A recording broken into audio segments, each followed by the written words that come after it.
स्वस्थ जीवन जिए आज की दुनिया हमारे पूर्वजों के समय से बहुत अलग है। आज हमारी दुनिया मशीनों, गैजेट्स और कई अद्भुत चीज़ों से भरी हुई है जो हमारे जीवन को आसान और बेहतर बनाती है। इसका कारण यह है कि मनुष्य पृथ्वी पर एकमात्र ऐसा प्राणी है जिसके पास सोचने और नई और उपयोगी चीज़ें बनाने की क्षमता है। आवश्यकता आविष्कार की जननी है। जब भी मनुष्य को किसी चीज की तत्काल जरूरत महसूस होती है, वह उसे बनाने का तरीका ढूंढ लेता है।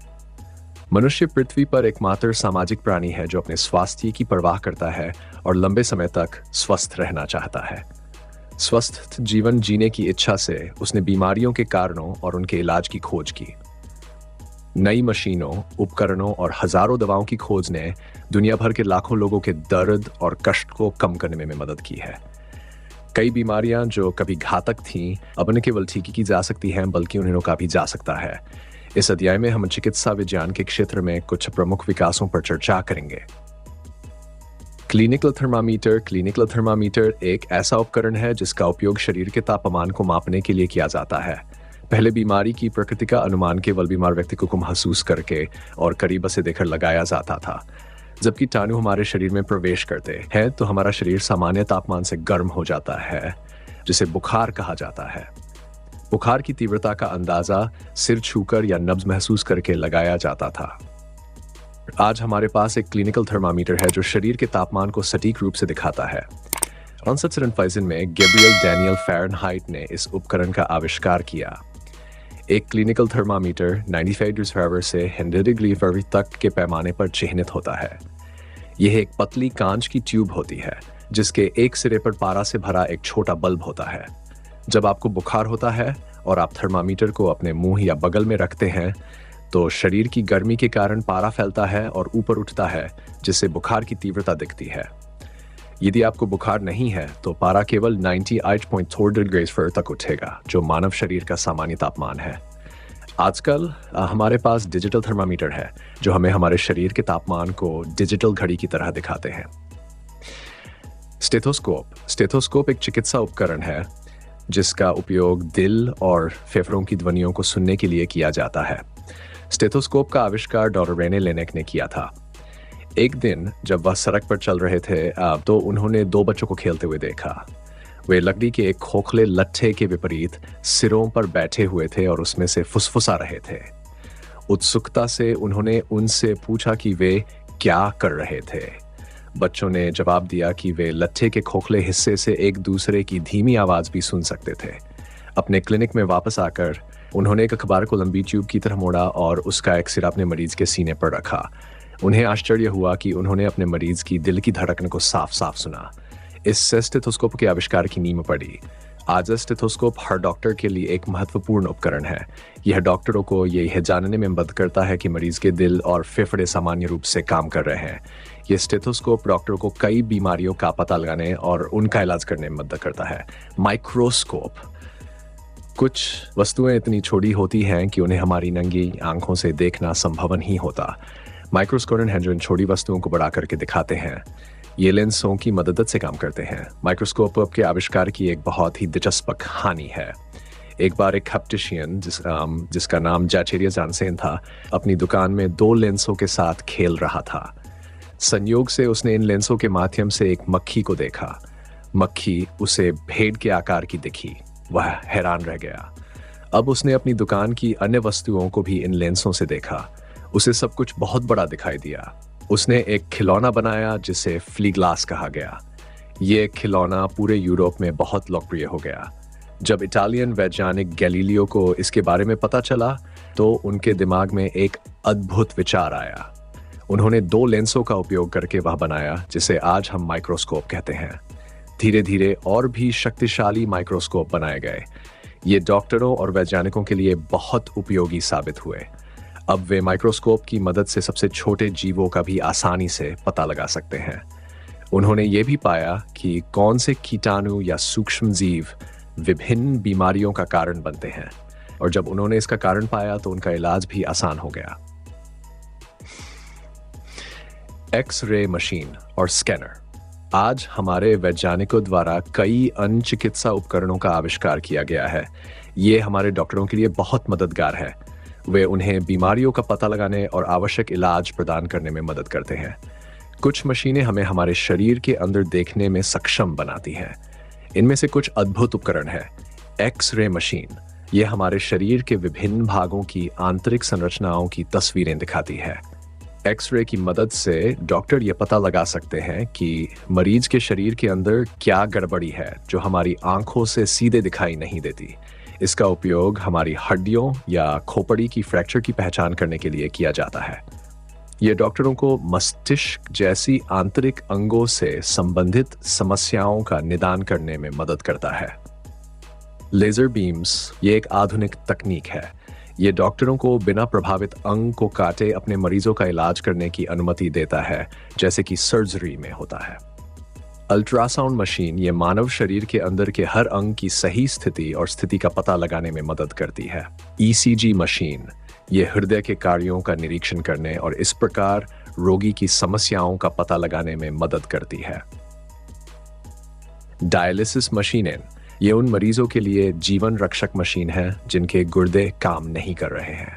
सीरेटी और MRI स्कैनर, ये सभी स्कैनर हैं। वे डॉक्टरों को हड्डियों और आंतरिक अंगों की तस्वीरें देखने और रोगी की सही बीमारी का पता लगाने में मदद करते हैं।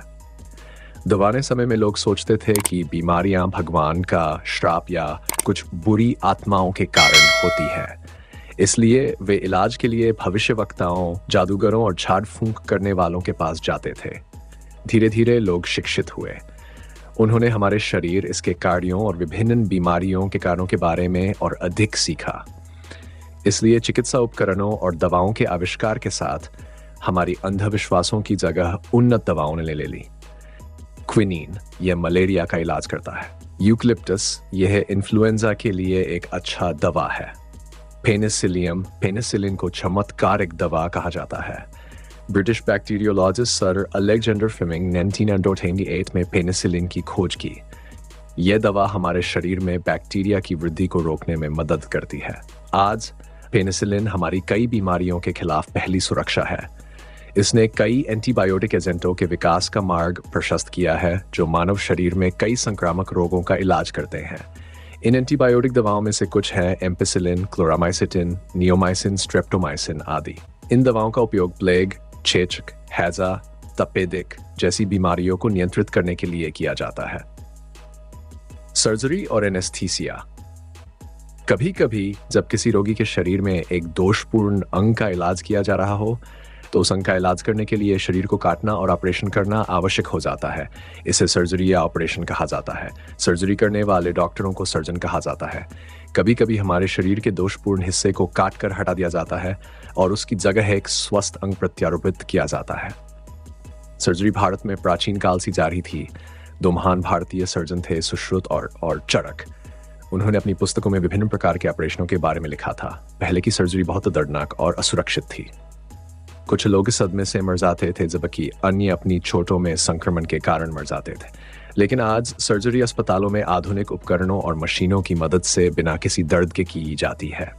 डाइट फ्राइडर 47 में डॉ. जेम्स सिम्पसन ने एनेस्थीसिया की खोज की जिसे क्लोरोफॉर्म कहा जाता है। ये एक ऐसा पदार्थ है जो किसी व्यक्ति को कुछ घंटों के लिए बेहोश कर देता है।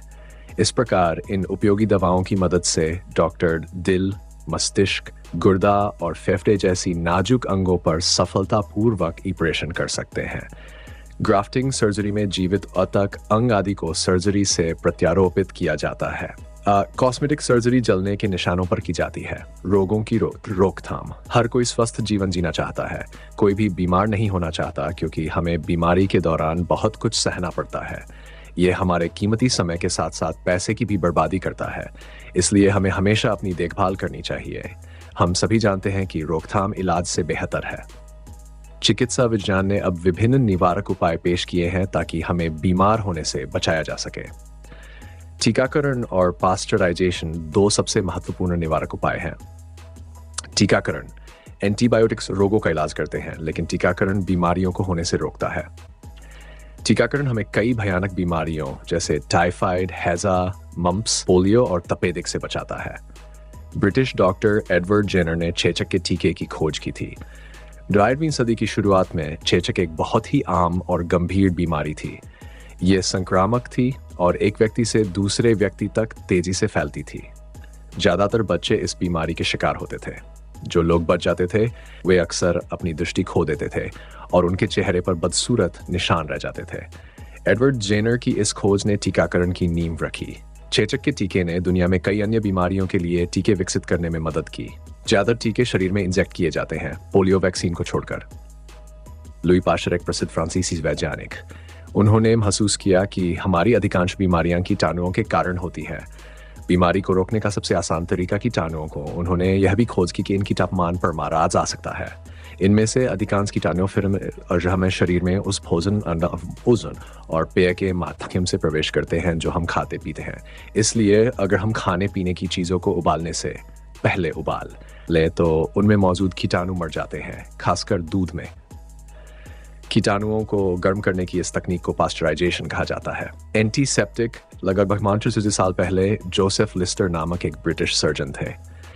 उस समय जब सर्जरी नहीं थी तो कई रोगी ऑपरेशन के बाद जख्मों में संक्रमण के कारण मर जाते थे।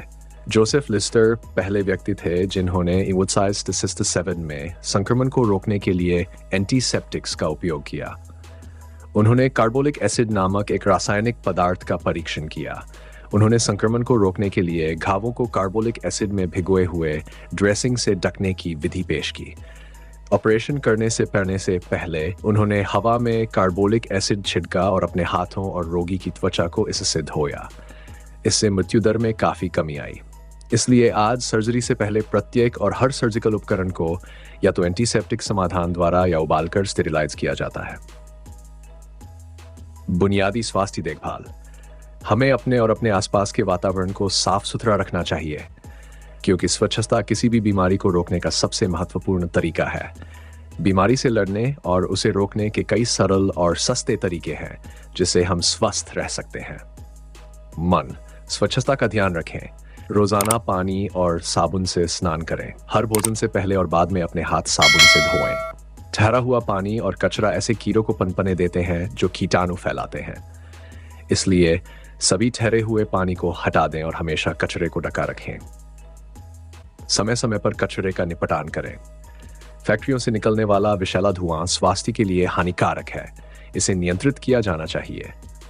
सुरक्षित पेयजल जरूरी है, साथ ही एक उचित जल निकासी प्रणाली भी होनी चाहिए। नियमित व्यायाम करें और पौष्टिक भोजन खाएं, क्योंकि ये शरीर को मजबूत करता है और बीमारियों से लड़ने में मदद करता है। 3 डॉक्टर से सलाह लें। जब आप बीमार हों तो डॉक्टर के पास जाएं। स्वास्थ्य केंद्रों, डिस्पेंसरी और अस्पतालों की सेवाओं का उपयोग करें। ये सभी सार्वजनिक देखभाल के लिए स्थापित है। सरकार द्वारा शुरू किया गया टीकाकरण कार्यक्रम महामारी के फैलने को रोकता है। चिकित्सा कॉलेजों से प्रशिक्षित डॉक्टर इन स्वास्थ्य केंद्रों का ध्यान रखते हैं।